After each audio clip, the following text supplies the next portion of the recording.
Hey guys, I'm going to talk to you about the formation of countries in the Europe. I'm going to set a stopwatch over here so I can go fast. I don't want you to waste too much of your time. So we're going to deal with, how England and France and Spain and Russia came to be England and France and Spain and Russia. Um, let's start with England. You have these groups that come in. 400, you have people called the Angles and the Saxons, two different groups that migrate to England, and then you have the Viking invasions in the 800s. Um, all of these different groups will be united under one ruler in the early 1000s, King Canute, which is a good name, Canute. Um, and so when we really think of England starting, we think of William the Conqueror. And so there's a famous year involved here, 1066, you can see there. But there is the throne of England is more or less up for grabs, and Harold is named king, and William has a claim to the throne. And William is going to invade across the English Channel. William is from Normandy. And so Normandy is the part of northern France. It's where the D-Day invasions are going to occur, but it's part of northern France where the Vikings settled. And so here he is, descendants of the Vikings, and he is going to invade and defeat Harold in a battle. Right above my head is a depiction of Harold getting shot in the eye with an arrow, which definitely hurt his chances of winning the battle. And so now William the Conqueror basically owns northern France and England, making him at that point one of the richest people in the history of the world. Other things in England that are going to, bring it back its formation. The idea of common law. England isn't going to have this written code of laws that we talk about from Hammurabi or the 12 Tables in Rome. It's going to go by judges' decisions earlier, and that's and so basically they set the precedent. If a judge decided it and they keep deciding it over time, it becomes known as common law. And by writing down these decisions and following the previous decisions, they have what is the basis for English law. And one thing it does, it means the government is deciding disputes, not the church, which was pretty common in Europe at the time. Magna Carta. The king, and this is King John. He's He's the king in Robin Hood. And King John needed money, and the nobles were annoyed at him. And they meet at the field of Runnymede, and the nobles basically defeat John and say, dude, you're going to sign this paper that says you don't have absolute power and you have to respect our rights. And that's all the Magna Carta really was, except what it does officially is limit the king's power in England. He isn't all powerful. And so at this point, the nobles are recognized as having rights, but then those rights will, extend to everyone else. And so this is the beginning of limiting the king's power in England, which is significant because as you compare to these other places where the kings have no checks on their power, in England they have plenty.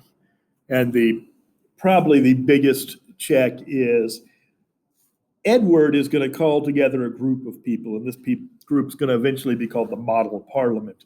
And he needed to raise money too. And so what's going to come out of this group that is formed is the basis of English Parliament. And Parliament really runs England from this point on. Parliament makes the big decisions, especially the big decisions involving money. And so the king in England is a constitutional monarch. He has plenty of checks on his power. He is not all powerful like the kings we're going to see in these other places, starting with France. Hugh Capet, is going to rise up and become the king of France. And so the Capetian dynasty, even though will last, his descendants, more or less, his descendants will rule France from 987 till, the French Revolution at the end of the 1700s. And so the opposite direction is going to occur in France. The kings are going to grow and grow in power. And so they are going to take the power from the feudal lords. The French version of Parliament, the Estate General, is basically just rubber stamps things for the king, and the kings in France will emerge as, more or less the epitome of absolute monarchs.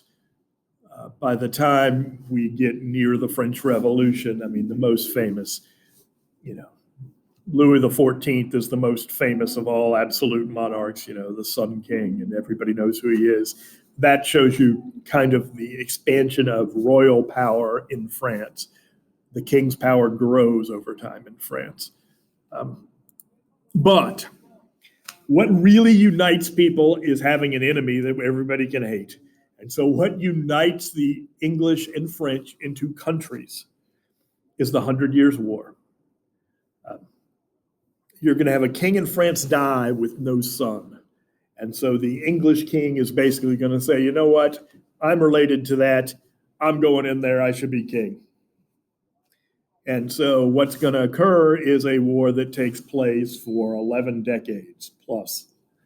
And it is going to end with England and France basically being the England and France you know today. The beginning of the war is dominated by England.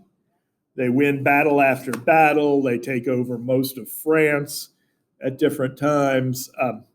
And really what was established is just commoners with longbows at this point in military history could defeat mounted knights. And so at that point, the great era of feudalism and knights being necessary for power is kind of going to go away. But the thing you should know, and the thing your teacher should, be teaching you a little bit about more than I'm going to talk about it, the real star of the 100 Years' War is Joan of Arc.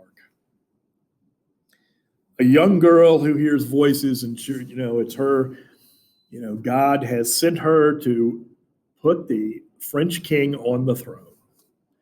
And she is going to lead troops in battle, and she is going to turn the tide of the war. I mean, it almost seems like a made-up story, but I'm sure most of it's pretty true. And she will then be captured by the English and turned over to the church, who will burn her at the stake for being a heretic.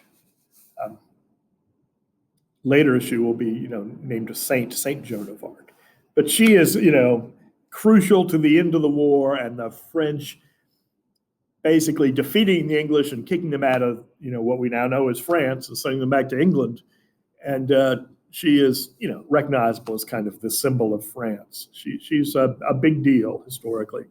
And so the 100 Years' War unites England and France as countries because, if nothing else, the English, rallied around the fact that they all hated the French, and the French could rally around the fact they all hated the English. And so at the end of that period, they, the borders are more or less where we think they are today. And you have countries ruled by kings, even though ruled in different ways. All right, now Russia and Spain, really quickly, I hope. Spain comes about when two big sections of Spain are kind of united by a marriage. Ferdinand and Isabella, who you've heard from various stories. Their main goal, and what they are obsessed with, is they are going to defeat the Moors, the Muslims, and kick all the Muslims and all the Jews out of Spain and make Spain an entirely Roman Catholic country. There's all sorts of horrible stories of torture and things like that involved in this. But this is how they're going to unite Spain.